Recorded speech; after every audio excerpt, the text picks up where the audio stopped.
Chapter 36. For 2 days, Maud and I ranged the sea and explored the beaches in search of the missing masts. But it was not till the 3rd day that we found them, all of them, the shears included, and, of all perilous places, in the pounding surf of the grim southwestern promontory. And how we worked! At the dark end of the first day, we returned exhausted to our little cove, towing the main mast behind us. And we had been compelled to row in a dead calm practically every inch of the way. Another day of heartbreaking and dangerous toil saw us in camp with the 2 topmasts to the good. The day following, I was desperate, and I rafted together the foremast, the fore and main booms, and the fore and main gaffs. The wind was favorable, and I had thought to tow them back under sail, but the wind baffled, then died away, and our progress with the oars was a snail's pace. And it was such dispiriting effort. To throw one's whole strength and weight on the oars and to feel the boat checked in its forward lunge by the heavy drag behind was not exactly exhilarating. Night began to fall, and to make matters worse, the wind sprang up ahead. Not only did all forward motion cease, but we began to drift back and out to sea. I struggled at the oars till I was played out. Poor Maud, whom I could never prevent from working to the limit of her strength, lay weakly back in the stern sheets. I could row no more. My bruised and swollen hands could no longer close on the oar handles. My wrists and arms ached intolerably, and though I had eaten heartily of a 12 o'clock lunch, I had worked so hard that I was faint from hunger. I pulled in the oars and bent forward to the line which held the tow, but Maud's hand leaped out restrainingly to mine. "What are you going to do?" she asked in a strained, tense voice. "Cast it off," I answered, slipping a turn of the rope, but her fingers closed on mine. "Please, don't," she begged. "It is useless," I answered. "Here is night and the wind blowing us off the land." "But think, Humphrey, if we cannot sail away on the Ghost, we may remain for years on the island, for life even. If it has never been discovered all these years, it may never be discovered." "You forget the boat we found on the beach," I reminded her. "It was a seal hunting boat," she replied, "and you know perfectly well that if the men had escaped, they would have been back to make their fortunes from the rookery. You know they never escaped." I remained silent, undecided. "Besides," she added haltingly, "it's your idea, and I want to see you succeed." Now I could harden my heart. As soon as she put it on a flattering personal basis, generosity compelled me to deny her. "Better years on the island than to die tonight, or tomorrow, or the next day in the open boat. We are not prepared to brave the sea. We have no food, no water, no blankets, nothing. Why, you'd not survive the night without blankets. I know how strong you are. You are shivering now." "It is only nervousness," she answered. "I am afraid you will cast off the masts in spite of me." "Oh, please, please, Humphrey, don't," she burst out a moment later. And so it ended with a phrase she knew had all power over me. We shivered miserably throughout the night. Now and again I fitfully slept, but the pain of the cold always aroused me. How Maud could stand it was beyond me. I was too tired to thrash my arms about and warm myself, but I found strength time and again to chafe her hands and feet to restore the circulation. And still she pleaded with me not to cast off the masts. About 3 in the morning she was caught by a cold cramp, and after I had rubbed her out of that, she became quite numb. I was frightened. I got out the oars and made her row, though she was so weak I thought she would faint at every stroke. Morning broke, and we looked long in the growing light for our island. At last it showed, small and black on the horizon, fully 15 miles away. I scanned the sea with my glasses. Far away in the southwest, I could see a dark line on the water, which grew even as I looked at it. "Fair wind!" I cried in a husky voice I did not recognize as my own. Maud tried to reply, but could not speak. Her lips were blue with cold, and she was hollow-eyed, But oh, how bravely her brown eyes looked at me. How piteously brave. Again I fell to chafing her hands and to moving her arms up and down and about until she could thrash them herself. Then I compelled her to stand up, and though she would have fallen had I not supported her, I forced her to walk back and forth the several steps between the thwart and the stern sheets, and finally to spring up and down. "Oh, you brave, brave woman," I said, when I saw the life coming back into her face. "Did you know that you were brave?" "I never used to be," she answered. "I was never brave till I knew you. It is you who have made me brave." "Nor I, until I knew you," I answered. She gave me a quick look, and again I caught that dancing, tremulous light and something more in her eyes, but it was only for the moment. Then she smiled. "It must have been the conditions," she said, but I knew she was wrong, and I wondered if she likewise knew. Then the wind came, fair and fresh, and the boat was soon laboring through a heavy sea toward the island. At 3:30 in the afternoon we passed the southwestern promontory. Not only were we hungry, but we were now suffering from thirst. Our lips were dry and cracked, nor could we longer moisten them with our tongues. Then the wind slowly died down. By night it was dead calm, and I was toiling once more at the oars, but weakly, most weakly. At 2 in the morning the boat's bow touched the beach of our own inner cove, and I staggered out to make the painter fast. Maud could not stand, nor had I strength to carry her. I fell in the sand with her, and, when I had recovered, contented myself with putting my hands under her shoulders and dragging her up the beach to the hut. The next day we did no work. In fact, we slept till 3 in the afternoon, or at least I did, for I awoke to find Maud cooking dinner. Her power of recuperation was wonderful. There was something tenacious about that lily-frail body of hers, a clutch on existence which one could not reconcile with its patent weakness. "You know, I was traveling to Japan for my health," she said as we lingered at the fire after dinner and delighted in the movelessness of loafing. "I was not very strong. I never was. The doctors recommended a sea voyage, and I chose the longest." "You little knew what you were choosing," I laughed. "But I shall be a different woman for the experience, as well as a stronger woman," she answered, "and I hope a better woman. At least I shall understand a great deal more of life." Then, as the short day waned, we fell to discussing Wolf Larson's blindness. It was inexplicable, and that it was grave. I instanced his statement that he intended to stay and die on Endeavor Island. When he, strong man that he was, loving life as he did, accepted his death, it was plain that he was troubled by something more than mere blindness. There had been his terrific headaches, and we were agreed that it was some sort of brain breakdown, and that in his attacks he endured pain beyond our comprehension. I noticed as we talked over his condition that Maud's sympathy went out to him more and more, yet I could not but love her for it, so sweetly womanly was it. Besides, there was no false sentiment about her feeling. She was agreed that the most rigorous treatment was necessary if we were to escape, though she recoiled at the suggestion that I might sometime be compelled to take his life to save my own. "Our own," she put it. In the morning we had breakfast, and we were at work by daylight.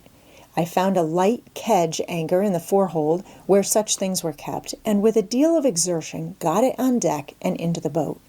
With a long running line coiled down in the stem, I rowed well out into our little cove and dropped the anchor into the water.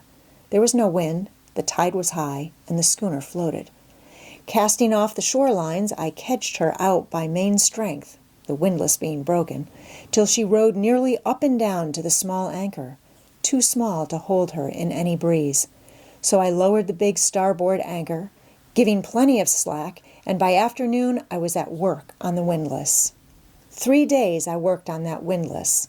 Least of all things was I a mechanic, and in that time I accomplished what an ordinary machinist would have done in as many hours. I had to learn my tools to begin with, and every simple mechanical principle which such a man would have at his finger ends, I had likewise to learn. And at the end of 3 days, I had a windlass which worked clumsily. It never gave the satisfaction the old windlass had given, but it worked and made my work possible. In half a day, I got the 2 topmasts aboard and the shears rigged and guyed as before.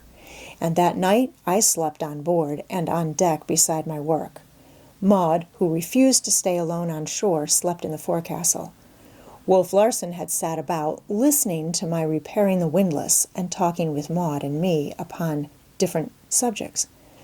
No reference was made on either side to the destruction of the shears, nor did he say anything further about my leaving his ship alone. But still, I had feared him, blind and helpless and listening, always listening, and I never let his strong arms get within reach of me while I worked. On this night, sleeping under my beloved shears, I was aroused by his footsteps on the deck. It was a starlight night, and I could see the bulk of him dimly as he moved about. I rolled out of my blankets and crept noiselessly after him in my stocking feet. He had armed himself with a draw knife from the tool locker, and with this he prepared to cut across the throat halyards I had again rigged to the shears. He felt the halyards with his hands and discovered that I had not made them fast. This would not do for a draw knife, so he laid hold of the running part, hove taut, and made fast. Then he prepared to saw across with a draw knife. "I wouldn't, if I were you," I said quietly. He heard the click of my pistol and laughed. "Hello, Hump," he said. "I knew you were here all the time. You can't fool my ears." "That's a lie, Wolf Larson," I said, just as quietly as before. "However, I am aching for a chance to kill you, so go ahead and cut." "You have the chance always," he sneered. "Go ahead and cut," I threatened ominously. "I'd rather disappoint you," he laughed and turned on his heel and went aft. "Something must be done, Humphrey," Maud said next morning when I had told her of the night's occurrence. "If he has liberty, he may do anything. He may sink the vessel or set fire to it. There is no telling what he may do. We must make him a prisoner." "But how?" I asked with a helpless shrug. "I dare not come within reach of his arms, and he knows that so long as his resistance is passive, I cannot shoot him." "There must be some way," she contended. "Let me think." "There is one way," I said grimly. She waited. I picked up a seal club. "It won't kill him," I said, "and before he could recover, I'd have him bound hard and fast." She shook her head with a shudder. "No, not that. There must be some less brutal way. Let us wait." But we did not have to wait long, and the problem solved itself. In the morning, after several trials, I found the point of balance in the foremast and attached my hoisting tackle a few feet above it. Maud held the turn on the windlass and coiled down while I heaved. Had the windlass been in order, it would not have been so difficult. As it was, I was compelled to apply all my weight and strength to every inch of the heaving. I had to rest frequently. In truth, my spells of resting were longer than those of working. Maud even contrived, at times when all my efforts could not budge the windlass, to hold the turn with one hand and with the other to throw the weight of her slim body to my assistance. At the end of an hour, the single and double blocks came together at the top of the shears. I could hoist no more, and yet the mast was not swung entirely inboard. The butt rested against the outside of the port rail, while the top of the mast overhung the water far beyond the starboard rail. My shears were too short. All my work had been for nothing, but I no longer despaired in the old way. I was acquiring more confidence in myself and more confidence in the possibilities of windlasses, shears, and hoisting tackles. There was a way in which it could be done, and it remained for me to find that way. While I was considering the problem, Wolf Larson came on deck. We noticed something strange about him at once. The indecisiveness or feebleness of his movements was more pronounced. His walk was actually tottery as he came down the port side of the cabin. At the break of the poop he reeled, raised one hand to his eyes with a familiar brushing gesture, and fell down the steps, still on his feet, to the main deck, across which he staggered, falling and flinging out his arms for support. He regained his balance by the steerage companionway and stood there dizzily for a space, when he suddenly crumpled up and collapsed, his legs bending under him as he sank to the deck. "One of his attacks," I whispered to Maud. She nodded her head, and I could see sympathy warm in her eyes. We went up to him, but he seemed unconscious, breathing spasmodically. She took charge of him, lifting his head to keep the blood out of it and dispatching me to the cabin for a pillow. I also brought blankets, and we made him comfortable. I took his pulse. It beat steadily and strong and was quite normal. This puzzled me. I became suspicious.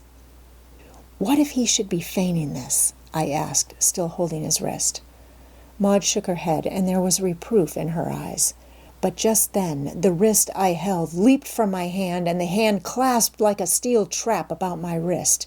I cried aloud in awful fear, a wild, inarticulate cry, and I caught one glimpse of his face, malignant and triumphant, as his other hand compassed my body, and I was drawn down to him in a terrible grip. My wrist was released, but his other arm, passed around my back, held both my arms so that I could not move. His free hand went to my throat, and in that moment I knew the bitterest foretaste of death earned by one's own idiocy. Why had I trusted myself within reach of those terrible arms? I could feel other hands at my throat. They were Maud's hands, striving vainly to tear loose the hand that was throttling me. She gave it up, and I heard her scream in a way that cut me to the soul, for it was a woman's scream of fear and heartbreaking despair. I had heard it before, during the sinking of the Martinez.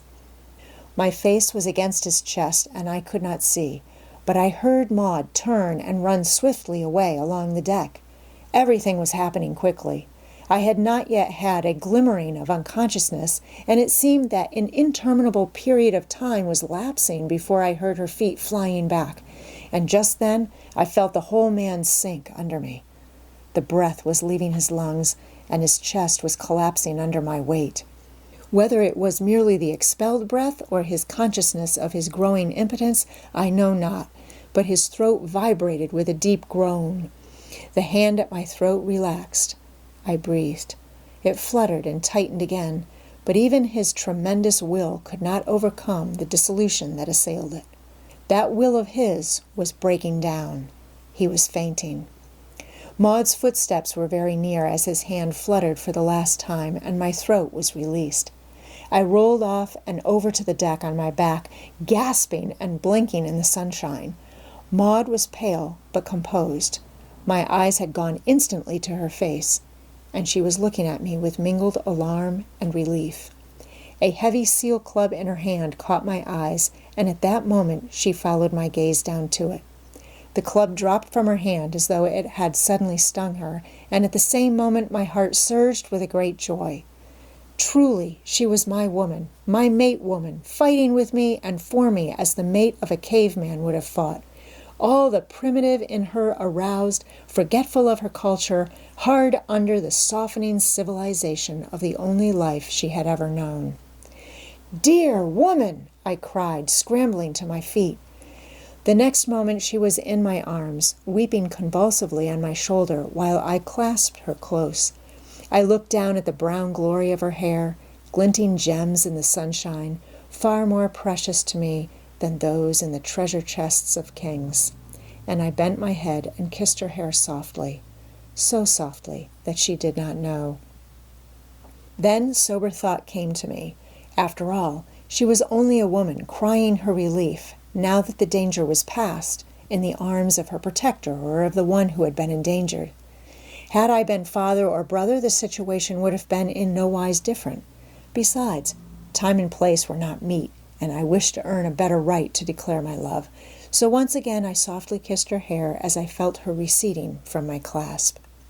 "It was a real attack this time," I said. "Another shock like the one that made him blind. He feigned at first, and in doing so brought it on." Maud was already rearranging his pillow. "No," I said, "not yet. Now that I have him helpless, helpless he shall remain. From this day we live in the cabin. Wolf Larson shall live in the steerage. I caught him under the shoulders and dragged him to the companionway. At my direction, Maud fetched a rope. Placing this under his shoulders, I balanced him across the threshold and lowered him down the steps to the floor. I could not lift him directly into a bunk, but with Maud's help I lifted first his shoulders and head, then his body, balanced him across the edge, and rolled him into a lower bunk.